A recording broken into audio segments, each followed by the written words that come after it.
Bonsoir à tous, voici les titres que nous allons développer dans cette édition. L'appel du cardinal Zapalenga, l'archevêque de Bangui, après le nouveau massacre la semaine dernière dans le diocèse d'Alindao.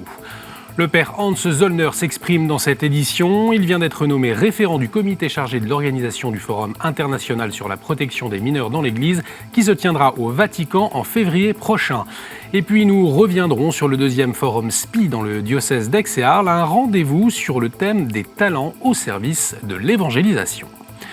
En France, ces derniers jours, si le débat public s'est focalisé sur les gilets jaunes, l'Assemblée nationale examine néanmoins la réforme de la justice, mariage, divorce, filiation, violences éducatives. Le droit de la famille est aussi au cœur des débats. Alors à quoi faut-il s'attendre ? Qu'est-ce que cela dit de la vision de la famille du législateur dans notre société ?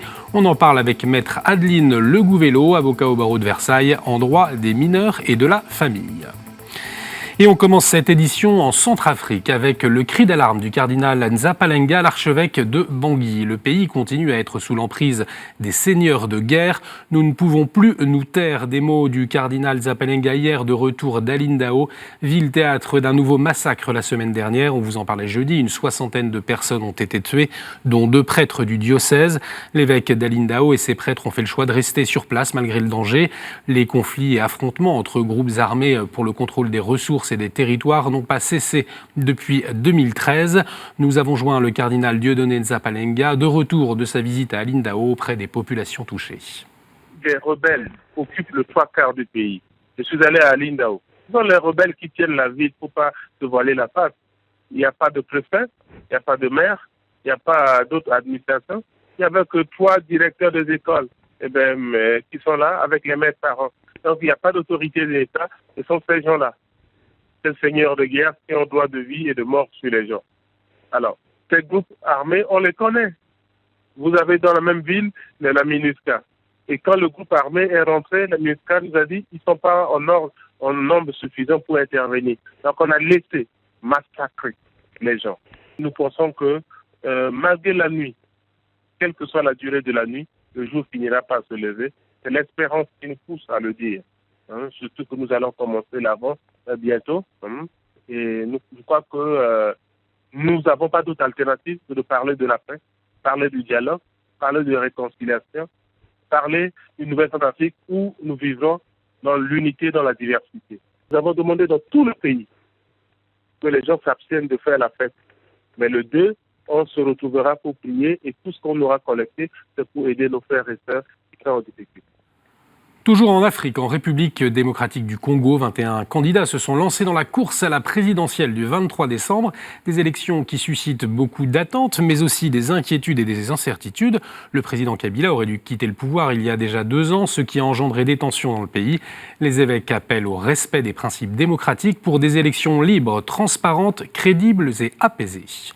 Toujours en République démocratique du Congo, le week-end dernier a été marqué par l'inauguration du ministère épiscopal de Monseigneur Fridolin Ambogo dans l'archidiocèse de Kinshasa. 80 000 fidèles ont rempli le stade des Martyrs de Kinshasa pour la messe d'installation de leur nouvel archevêque. Dans son homélie, Monseigneur Ambogo s'est présenté comme apôtre de l'unité en annonçant à temps et à contre-temps l'évangile pour unir le peuple de Dieu dans la vérité. Direction le continent asiatique maintenant. Ce week-end, le Vietnam a fêté ses martyrs avec la clôture du jubilé des 30 ans des canonisations des 117 martyrs. Ils ont été tués à cause de leur foi sous un régime communiste. Parmi les 3 sanctuaires choisis par les évêques vietnamiens pour accueillir les célébrations, celui de Lavang au centre du pays au nord de Hue. Malgré la pluie, 3000 fidèles ont participé aux célébrations présidées par Monseigneur Lin, archevêque de Hue. Charles-François Brejon était sur place et il a recueilli des témoignages de fidèles. It touched me a lot.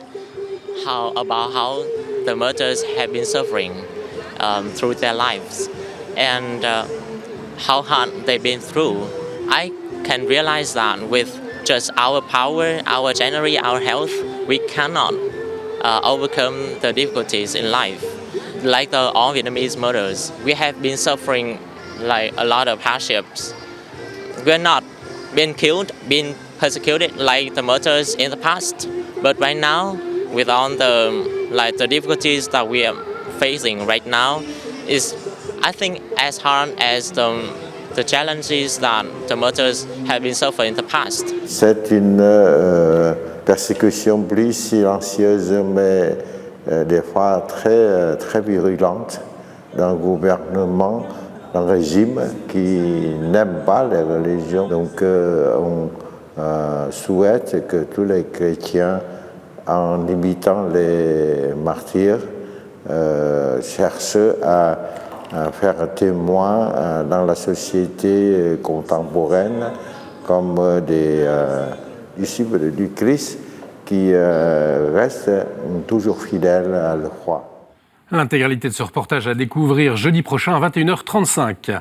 Toujours en Asie, un scientifique chinois a annoncé hier avoir fait naître des jumelles génétiquement modifiées, une annonce qui n'est pas encore vérifiée, mais qui inquiète déjà fortement. Si les faits sont avérés, une ligne rouge aurait été franchie, alerte de nombreux scientifiques comme l'américain Kyrian Musurnou. Il a dénoncé une expérience qui n'est pas défendable moralement et éthiquement. En France, Alliance Vita parle d'un coup de tonnerre dans la fragile muraille bioéthique mondiale. Une annonce alors que le 2e sommet international sur l'édition du génome s'est ouvert ce matin à Hong Kong. Dimanche dernier, journée internationale contre les violences faites aux femmes, une Italienne victime de violences conjugales a rendu publique à la télévision italienne une lettre que le pape lui a adressée.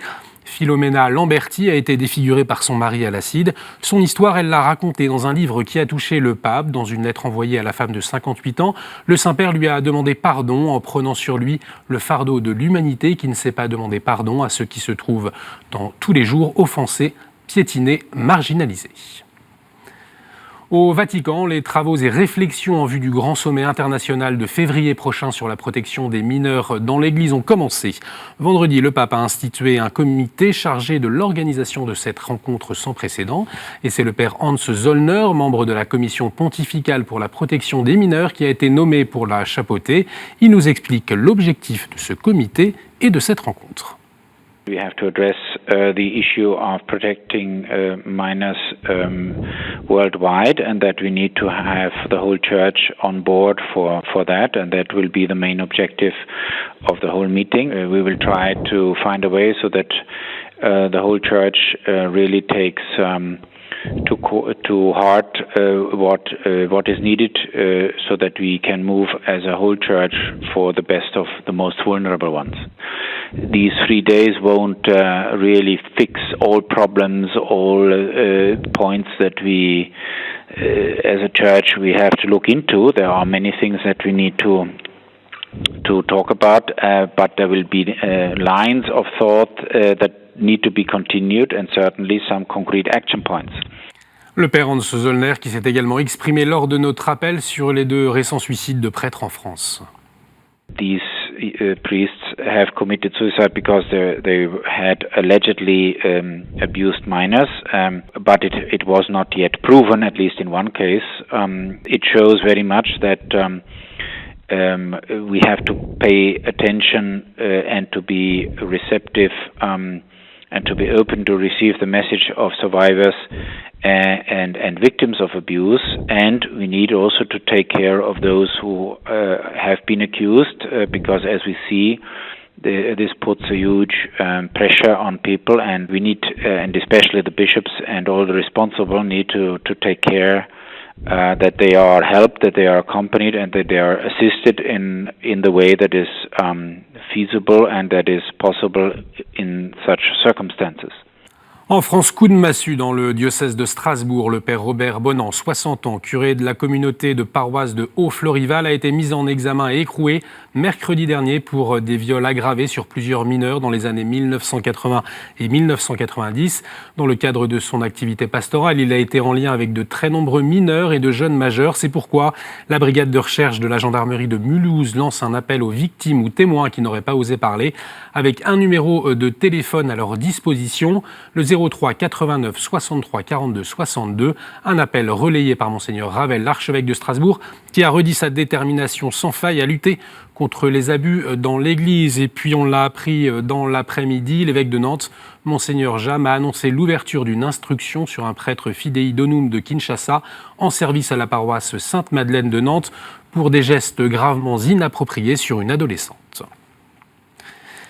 Samedi, dans le diocèse d'Aix-et-Arles, la salle du hall de Martigues était comble pour le 2e Forum SPI. Une journée pour booster sa foi avec des conférences et des tables rondes. Cette année, c'est la question des talents qui était le fil rouge de cet événement diocésain. Le père Francis Manoukian, responsable de l'équipe missionnaire itinérante dans le diocèse, est intervenu. Il a donné des clés sur la façon dont chacun peut reconnaître ses talents et les mettre au service de l'évangélisation. Une urgence pour notre société, comme l'a aussi rappelé l'évêque du lieu, Monseigneur Dufour. Avoir des talents, c'est aussi être responsable de ce qu'on a reçu et de la manière dont on va les donner. Alors pour l'évangélisation, parce qu'on peut lui donner les talents pour autre chose, que pour son travail, pour sa famille, les talents c'est pas uniquement réservé à l'évangile, mais les mettre au service de l'évangile, c'est profondément rendre à Dieu ce qui lui appartient. Il y a urgence à ce que les catholiques deviennent à nouveau des missionnaires. Seulement un enfant sur 10 est catéchisé. Bientôt, peut-être 9 jeunes de 20 ans sur 10 n'auront jamais entendu le nom de Jésus. Et donc, nous répondons à l'ordre du Christ, allez de toutes les nations, faites des disciples. Nous répondons à l'ordre du Christ, vous recevrez une force, vous serez mes témoins jusqu'aux extrémités de la terre. Eh bien, on fait des exercices d'entraînement. Et aujourd'hui, eh bien, nous apprenons à témoigner. D'abord entre nous, pour pouvoir avoir l'audace de témoigner auprès de ceux qui ne sont pas chrétiens. Jusqu'au 8 décembre, jour de la béatification des martyrs d'Algérie, des rencontres islamo-chrétiennes sont organisées dans toute la France, proposées par le GAIC, groupe d'amitié islamo-chrétienne. Ces événements veulent contribuer à une meilleure connaissance mutuelle des communautés chrétiennes et musulmanes et promouvoir les valeurs communes. La semaine dernière, à Poitiers, une marche partie de la grande mosquée jusqu'à l'église Saint-Jean de Montier-Neuf a rassemblé une centaine de personnes, parmi elles l'évêque de Poitiers et le président de la communauté musulmane locale. Je crois qu'on a besoin de se connaître et moi je reconnais qu'il y a des gens qui sont juifs, des gens qui sont chrétiens et je suis musulman. Et il ne s'agit pas d'aller dans le syncrétisme religieux. On a chacun sa foi, chacun sa façon d'approcher Dieu et chacun considère qu'il est dans le chemin véritable qui le mène à Dieu. Je l'espère. Mais à travers le dialogue, on ne se nie pas, on se reconnaît. On se reconnaît qu'on est sous le même toit. On glorifie le même Dieu et on est les mêmes humains avec les mêmes soucis et les mêmes difficultés, les mêmes aspirations. À travers le dialogue, on se connaît. Bien des gens ont l'habitude de se rencontrer et de dialoguer. C'est vrai que des personnes parfois aiment à souligner ce qui oppose les personnes entre elles, ou pour nous les habitants de la France entre eux. Certes, il ne faut pas vivre dans un monde parfait. Nous savons aussi qu'il y a de la violence et l'histoire de notre France montre aussi récemment des violences qui viennent de groupes religieux ou qui viennent d'extrémistes, quels qu'ils soient. Mais la plupart des adeptes d'une religion veulent la paix, parce que c'est ce qui est au cœur de l'appel des grandes religions. Notre Dieu est un Dieu de paix. Et on poursuit avec la chronique du Monde. Le père Rifat Bader a interviewé Monseigneur William Chomali, évêque auxiliaire du patriarcat latin de Jérusalem. Et il nous parle de la rencontre des patriarches catholiques d'Orient qui a lieu actuellement à Bagdad.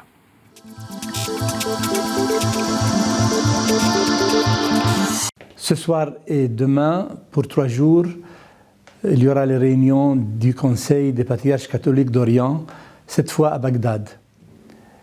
Les 7 patriarches d'Orient catholiques sont le patriarche maronite, le patriarche grec catholique, le patriarche arménien catholique, le patriarche syrien catholique, le patriarche chaldéen, le patriarche copte catholique et le patriarcat latin, représenté par l'administrateur apostolique à Jérusalem. Ces patriarcats représentent les catholiques du Moyen-Orient, donc c'est une responsabilité très importante et c'est normal de coordonner ensemble. Le thème principal qui sera discuté et qui sera suivi par un communiqué final sera sur le thème de la jeunesse. Tout le monde sait qu'il y a quelques semaines, quelques jours, a été terminé le synode des jeunes discernement et vocation à Rome.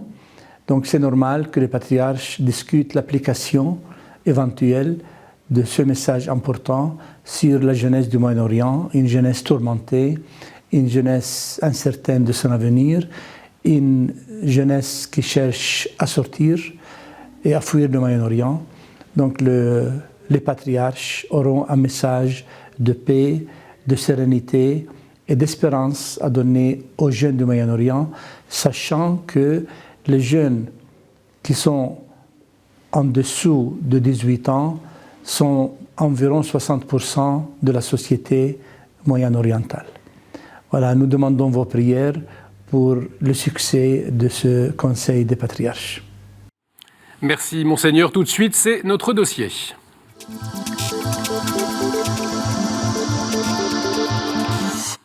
Actuellement, les députés débattent à l'Assemblée nationale sur la réforme de la justice, un vaste projet porté par la ministre de la Justice Nicole Belloubet qui concerne aussi le droit de la famille. Par exemple, la semaine dernière, les parlementaires ont adopté la réforme pour un divorce plus simple et plus rapide.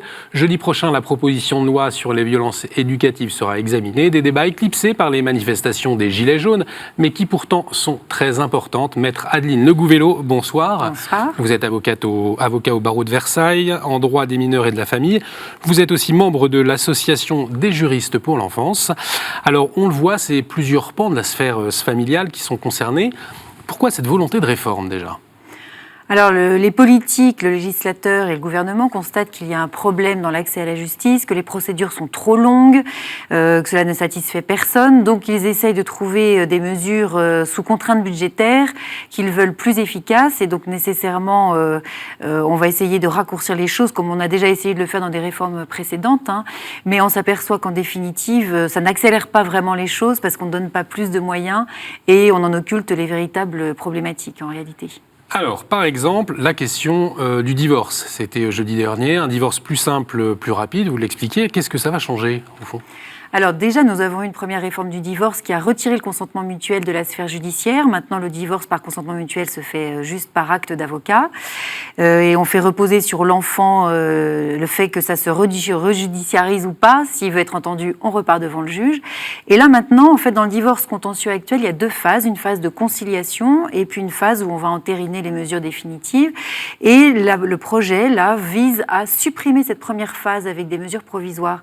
Alors c'est assez problématique parce qu'en cette phase, elle visait à très rapidement donner des mesures pour qu'on sache chez qui vont aller les enfants, comment, qui va contribuer à quoi, qui va avoir le domicile conjugal. Ce sont quand même des mesures sur lesquelles il faut statuer rapidement. Là, en disant qu'on va supprimer cette phase et qu'on va tout examiner d'un bloc, nécessairement, en réalité, on va faire des incidents de procédure, en fait, ce qu'on appelle, pour avoir des mesures plus rapides et ne pas attendre l'issue complète. Donc, finalement, on repousse un problème et on ne va pas trouver de véritables solutions. Mais c'est vrai que ces procédures sont très longues, mais peut-être qu'on manque de juges, peut-être qu'on manque de greffiers, et voilà. Alors, qu'est-ce que ça révèle, justement, cet exemple précis, de la façon dont le législateur considère la famille aujourd'hui ? Est-ce que ça révèle quelque chose de particulier, selon vous ? Oui, ça révèle le fait que finalement le mariage devient un contrat comme les autres qu'il faut régler quand ça ne fonctionne pas bien.